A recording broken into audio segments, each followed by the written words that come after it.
What's up everyone? Welcome back to the channel. This is day 19 of our 100 days Commerce Pro series. और आज की class में बच्चों हम जर्नल एंट्रीज के कुछ ऐसे ट्रांजैक्शंस देखने वाले हैं जो कि बहुत ही महत्वपूर्ण, बहुत ही इंपॉर्टेंट रहने वाले हैं। तो आज की क्लास में हम लोग बेसिकली कवर करने वाले हैं most important and some different type of transactions जो आपने अभी तक नहीं करे हैं। तो बहुत ध्यान से इस वीडियो को देखना और आज के जब आप नोट्स बनाओगे तो अपनी कॉपी में इसको मोस्ट इंपॉर्टेंट ट्रांजैक्शंस लिख लेना।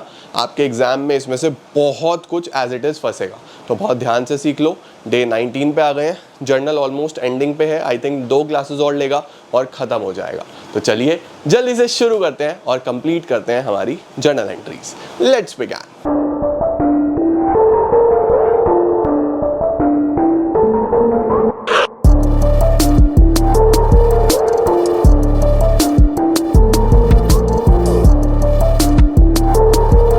अब मेरे साथ साथ हेडिंग डाल के चलना ताकि परफेक्शन के साथ चीज़ें होती रहें। We will start with opening entry. Sir opening entry क्या होता है? देखो, ओपनिंग एंट्री में आपको कुछ बैलेंसेस दिए हुए होंगे और बैलेंसेस को आप यूज़ करते हुए जर्नल एंट्री पास करते हो। कैसे पास करते हो? देखो, सपोज मैं आपको बोल रहा हूँ कि आप 2016 के अकाउंट्स बना रहे हो, 2016 के अकाउंट्स बना रहे हो, तो 31 मार्च 2016 जब ईयर एंड होगा तो आपके पास कुछ ना कुछ तो बैलेंसेस होंगे ना। आपके पास कुछ ना कुछ कैश भी होगा, कुछ ना कुछ बैंक बैलेंस भी होगा, स्टॉक भी पड़ा होगा, कुछ ना कुछ एसेट्स भी होंगे, कुछ लाइबिलिटीज भी होंगी। तो जो चीज़ें यहाँ क्लोजिंग में हैं, अगले साल बिल्कुल शुरू में 1 अप्रैल 16 पे भी तो वो चीज़ें होंगी ना। मतलब अगर ईयर एंड पे मेरे बैंक में 10,000 रुपये हैं तो अगले साल के शुरू में भी तो मेरे बैंक में 10,000 होंगे ना। तो इस 10,000 की साल के अगले साल के शुरुआत में जो एंट्री होगी उसको हम बोलते हैं opening entry. Opening entry basically क्यों करी जाती है? ओपनिंग एंट्री हम इसलिए करते हैं ताकि हम पिछले साल के बैलेंसेस जो थे उनको इस साल के अकाउंट्स में रिफ्लेक्ट कर पाएं।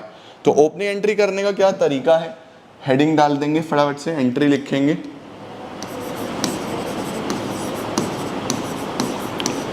Assets account debit to liabilities account. सभी एसेट्स को डेबिट करना है, सभी लाइबिलिटीज को क्रेडिट करना है। अब एसेट्स को डेबिट करने के बाद, लाइबिलिटीज को क्रेडिट करने के बाद आप क्या करोगे? आप इस एंट्री को ध्यान से बैलेंस करने की कोशिश करोगे कि ये बैलेंस है या नहीं है।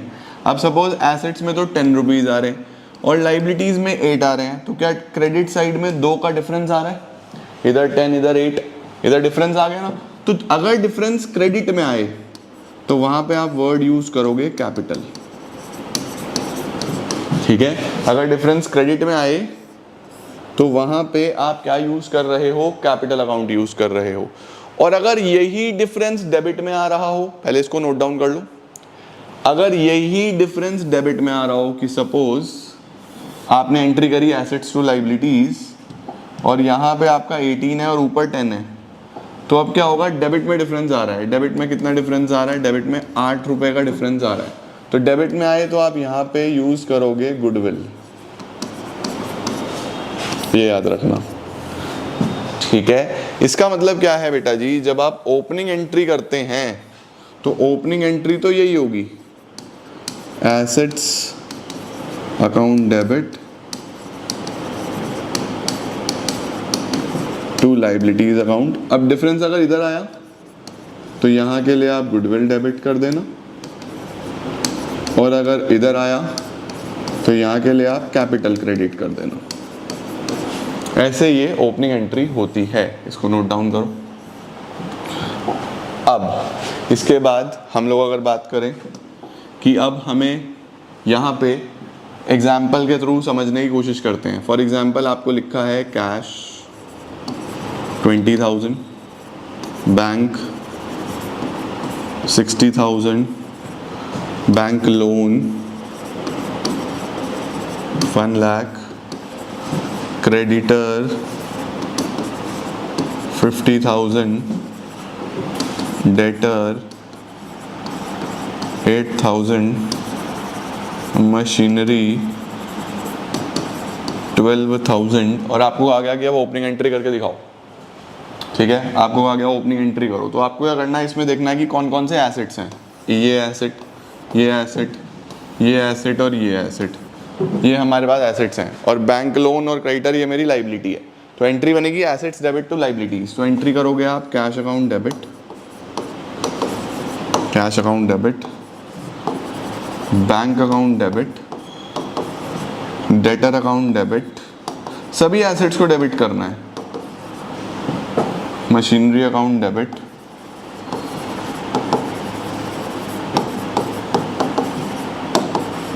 To bank loan, to creditor.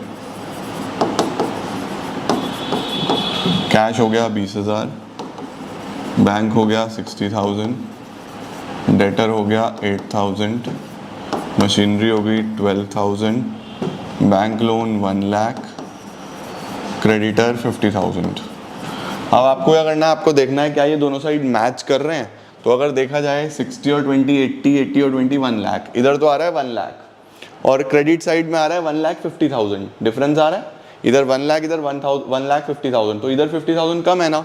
तो अगर डेबिट में डिफरेंस आता है तो मैंने आपको क्या सिखाया, आप यहाँ पे एक अकाउंट और डेबिट करोगे जिसको आप बोलोगे गुडविल, गुडविल अकाउंट डेबिट 50,000। अब आपकी जर्नल एंट्री मैच हो जाएगी। तो इस तरीके से आप जर्नल एंट्री करते हो ओपनिंग एंट्री, ठीक है। Cash debit, bank debit, debtor debit, machinery debit. अगर डिफरेंस इधर आ रहा होता तो यहाँ पे मैं 2 कैपिटल लिख देता, बस इतनी सी चीज़ें होती हैं, सही है। ये तो हो गई opening entry.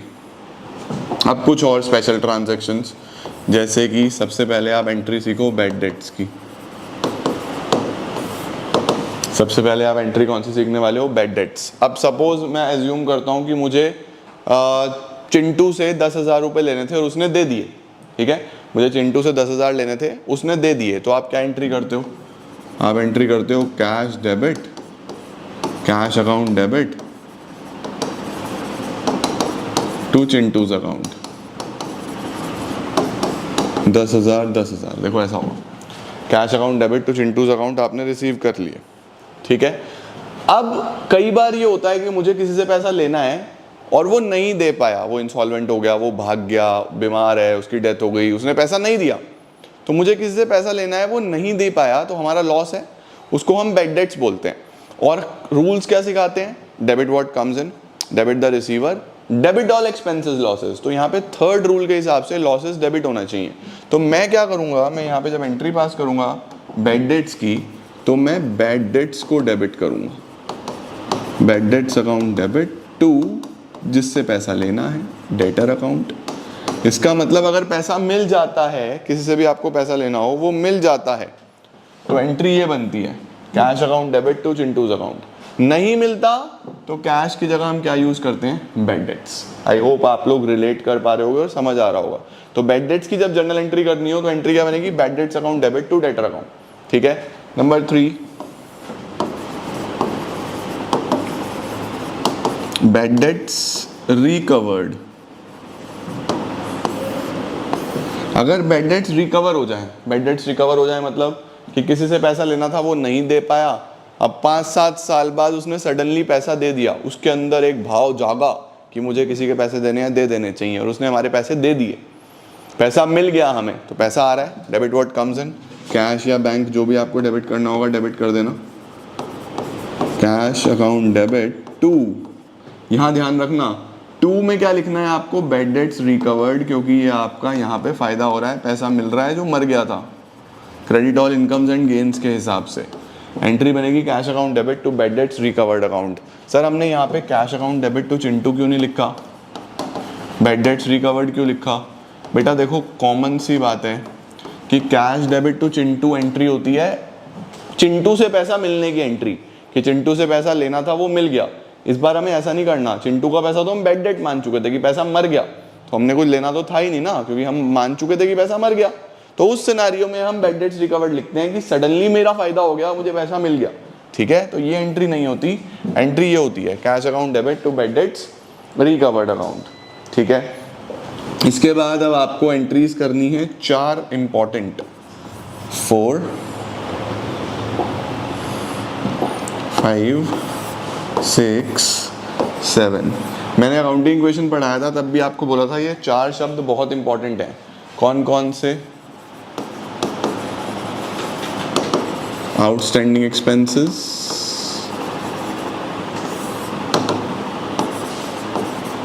Prepaid expenses,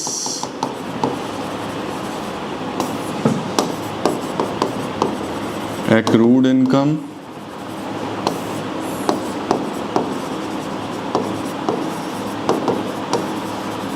unearned income. Outstanding expenses, prepaid expenses, accrued income, unearned income. तो यहाँ पे क्या होता है सर, ये जो आउटस्टैंडिंग एक्सपेंसेस हैं, ये कोई पैसा आपको देना था, आपने अभी तक नहीं दिया, ये आपका पैसा ड्यू है। तो जो भी पैसा किसी का देना है अभी तक नहीं दिया, वो आपकी लायबिलिटी हो जाती है, यानी ये आपकी लायबिलिटी है। और आपने कोई भी पैसा एडवांस में दे दिया, किसी को कोई भी पैसा आपने एडवांस में दिया, प्रीपेड, वो आपका एसेट हो जाता है, ठीक है ना। अब आपने किसी से पैसा लेना है, आपने किसी से पैसा लेना है, अभी तक नहीं मिला, फॉर एग्जांपल मैंने पढ़ा दिया और मुझे फीस नहीं मिली, तो वो मेरे लिए एक एक्रूड इनकम है, उसको हम एसेट बोलते हैं। और मुझे कोई पैसा एडवांस में मिल गया, मुझे किसी ने एडवांस में फीस दे दी, तो उसको हम क्या बोलते हैं? लायबिलिटी है। भाई मुझे एडवांस में फीस मिल गई तो मुझे पढ़ाना है ना। तो ये मैंने आपको अकाउंटिंग इक्वेशंस में भी 4 शब्द सिखाए थे कि आउटस्टैंडिंग का मतलब क्या होता है। आउटस्टैंडिंग का मतलब होता है due but not paid. Due है, अभी तक हमने इसको पे नहीं करा, तो ये हमारी एक लायबिलिटी है। प्रीपेड का मतलब paid in advance, paid in advance, ये पेड इन एडवांस है। Accrued income, earn but not yet received, ये आपने कमा ली है लेकिन अभी तक रिसीव्ड नहीं हुई, तो ये आपका एसेट है, आपको पैसा लेना है। और अनअर्न्ड क्या होता है? रिसीव्ड इन एडवांस, ये आप एडवांस में रिसीव कर चुके हो, तो ये आपकी लायबिलिटी है।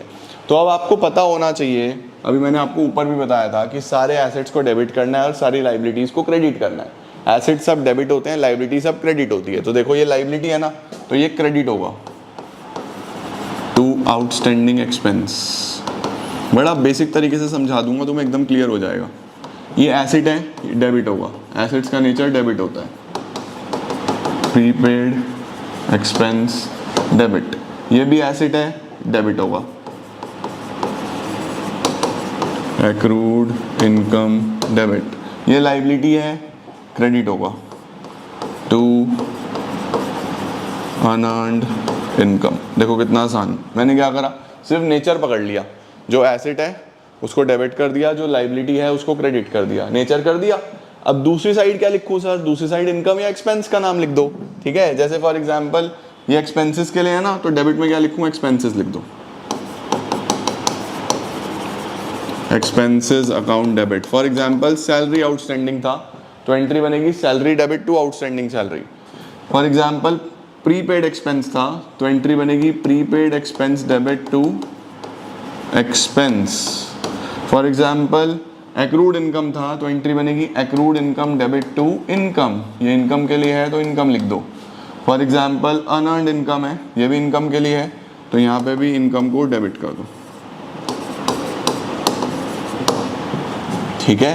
तो आपको बेसिकली क्या करना होता है, आपको नेचर पकड़ना है कि कौन सा आपका एसेट है और कौन सा लायबिलिटी है, फिर उसके हिसाब से आप काम कर दो।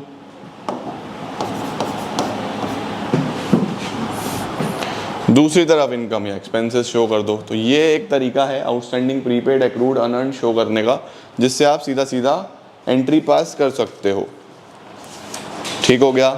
इसके बाद नेक्स्ट एंट्री लिखो number 8।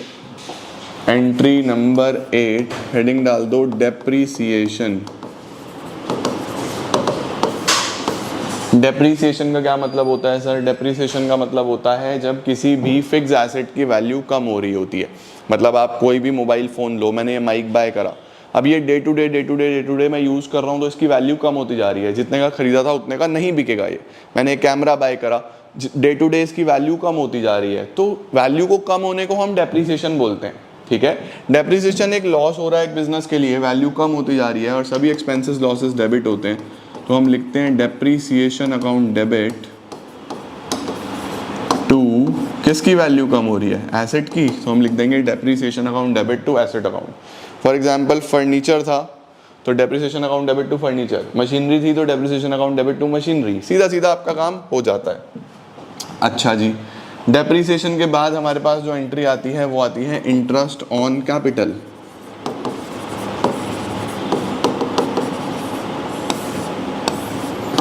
Sir what is interest on capital? Interest on capital ये होता है बेटा जी कि ऑनर जो है, जो प्रोप्राइटर है, जो ऑनर है, वो बिजनेस को बोलता है मैंने अपना पैसा बिजनेस में डाला। अगर मैं पैसा बैंक में रखता तो बैंक भी तो मुझे इंटरेस्ट दे रहा था, बट मैंने बैंक में ना रख के बिजनेस में डाला तो बिजनेस को भी मुझे इंटरेस्ट देना चाहिए, है ना भाई। मैं बैंक में ना रख के बिजनेस में डाल रहा हूँ तो बिजनेस भी तो मुझे इंटरेस्ट दे। तो बिजनेस जो इंटरेस्ट पे करता है उसको हम बोलते हैं interest on capital.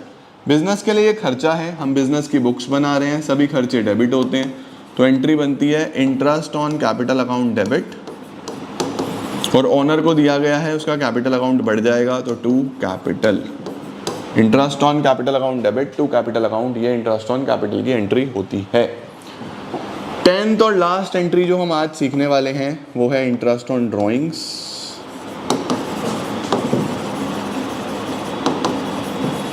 Interest on drawings, इसमें क्या होता है सर? इंटरेस्ट ऑन ड्रॉइंग्स में जो ऑनर है वो पैसा विड्रॉ करके जा रहा है बिजनेस से, घर लेके जा रहा है, तो बिजनेस बोलता है भाई साहब इंटरेस्ट दो, जब आपने पैसा लगाया था हमारे से इंटरेस्ट लिया था ना, अब पैसा निकाल रहे हो तो हमें इंटरेस्ट दो, उसको बोलते हैं इंटरेस्ट ऑन ड्रॉइंग्स। इस बार ऑनर से लिया जा रहा है, कैपिटल कम होगा, तो इस बार एंट्री बनेगी drawings account debit. Drawings capital को कम करती है ना, तो एंट्री बनेगी ड्रॉइंग्स अकाउंट डेबिट, बिजनेस को मिल रहा है बिजनेस का फायदा, to interest on drawings account. ये भी एक एंट्री है 10th जो आपको काम आएगी, interest on capital to capital and drawings debit to interest on drawings. सही है जी। तो ये 10 एंट्रीज जो मैंने आपको लिखवाई आज, ये बहुत इंपॉर्टेंट है, पेपर में पक्का आएगी, बड़े ध्यान से इन्हें देख लो, ठीक है। फिर मैं आपको इन पे बेस्ड कुछ क्वेश्चंस कराता हूँ अगली क्लास में। आपको स्क्रीनशॉट्स लेने हैं तो पहले इसके ले लो, ये 2 हो गई। उसके बाद ये डेप्रीसिएशन और अनअर्न्ड हो गई। उसके बाद एक्रूड, प्रीपेड, आउटस्टैंडिंग। इसके ऊपर बैड डेट्स रिकवर्ड, और सबसे शुरू में मैंने आपको लिखवाई ओपनिंग एंट्री। तो ये 10 एंट्रीज आज की बहुत ही इंपॉर्टेंट एंट्रीज हैं और ये आपको मदद करेंगी अच्छा एग्जाम में स्कोर करने में। और ध्यान से इन्हें समझ के चलो, कुछ और प्रॉब्लम्स आती हैं तो let me know in comment section, but ये entries are very very important. मिलता हूँ आपको नेक्स्ट क्लास में, तब तक के लिए keep growing and keep glowing. Take care.